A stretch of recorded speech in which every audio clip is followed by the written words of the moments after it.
네, 중앙재난안전대책본부의 브리핑 들으셨습니다. 이어지는 질의응답은 KBS 유튜브 라이브를 통해 보실 수 있습니다.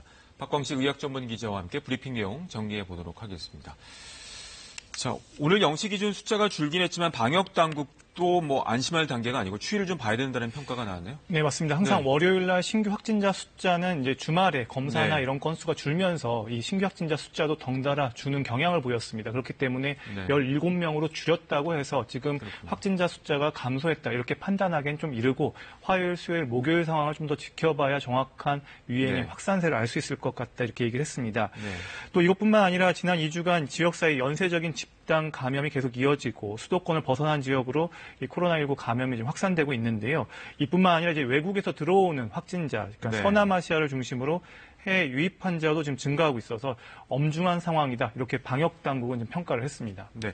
자, 그래서 내일부터 파키스탄과 방글라데시 관련해서 신규 비자를 억제한다는 소식이네요. 네, 결국 이제 외국 유입 환자들도 억제를 더 해야 되는 상황입니다. 그렇기 때문에 방글라데시나 이런 서아시아 지역에서 오는 이런 환자, 이런 확진자, 비행기를 타고 온 사람들에 대한 검역에 대해서 좀 더 신경을 쓰겠다. 이렇게 조치를 보입니다. 알겠습니다.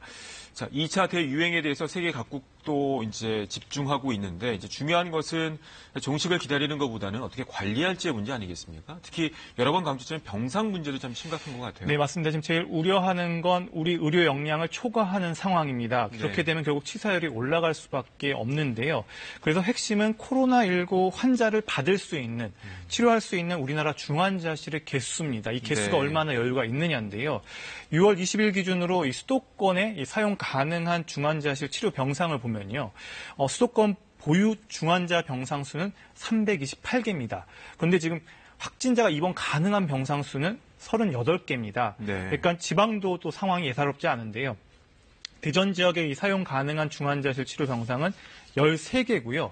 이 중에서 확진자가 만약 새로 나왔다. 입원 가능한 병상은 지금 3개밖에 없습니다.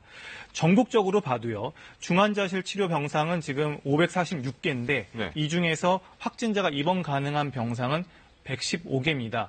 그러면 이게 무슨 얘기냐면요. 수도권에서 코로나19로 인공호흡기가 필요한 환자가 앞으로 38명 이상 발생하면 치료도 못하고 지켜봐야 하는 상황이 발생한다는 겁니다. 그렇군요. 그러니까 전국적으로는 이 중환자실 여유분이 한 115명 정도 있다는 얘기인데 매일 중환이 전국에서 5명씩 20일 나오면 100명이 넘어가니까 코로나19로 이런 상황이 되면 의료 대란이 불가피하다 이렇게 볼 수가 있는 겁니다. 결국에는 이제 중환을 줄이는 전략, 고위험군을 관리하는 것이 관건이겠네요. 네, 맞습니다. 이 외국 자료를 보면요. 하루에 코로나19 신규 확진자가 100명이 발생하면 이 중에서 80명이 경증, 무증상 환자고 또 20명이 산소 치료가 필요하고 5명이 인공호흡기 등 착용이 필요한 중환자실이 필요한 상황이라는 겁니다.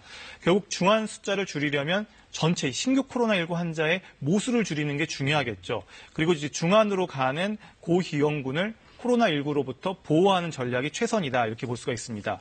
그래서 60대 이상 어르신들, 고혈압, 당뇨 등 만성질환을 갖고 있는 분들은 개인 생활 방역 지침을 더 철저히 지켜야 하고요. 실제로 방문 판매 업체 그리고 교회 소모임 등 여러 집단 감염의 연결고리가 있는 곳에서 노인들이 많이 나오지 않았습니까?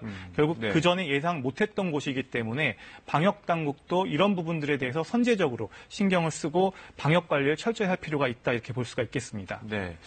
자, 그런 관점으로 본다면 어제 언급이 됐습니다만 현재의 이제 코로나19 환자들에 대한 입퇴원 기준에 대한 변경도 필요하지 않겠습니까? 네, 맞습니다. 어제 이 중앙임상위원회에서 발표한 내용인데요. 이런 관점에서 방역 당국이 병실, 이 의료장을 최대한 효율적으로 사용하기 위해서 빨리 치료하고 빨리 내보내는 이런 전략이 필요하다 이렇게 볼 수가 있습니다.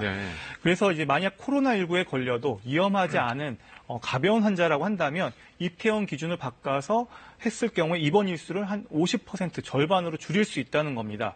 이렇게 되면 이제 병실의 회전율이 높아져서요. 더 중환 환자의 생명을 구할 수가 있다는 논리인데요. 실제로 중앙임상위원회가 국내 환자 1,300여 명을 분석한 내용을 보면요. 50세 미만이고요. 젊은 사람들, 호흡곤란도 없고 그리고 고혈압, 당뇨 등 만성질환이 없으면 98%는 산소 치료가 필요 없었다라는 겁니다.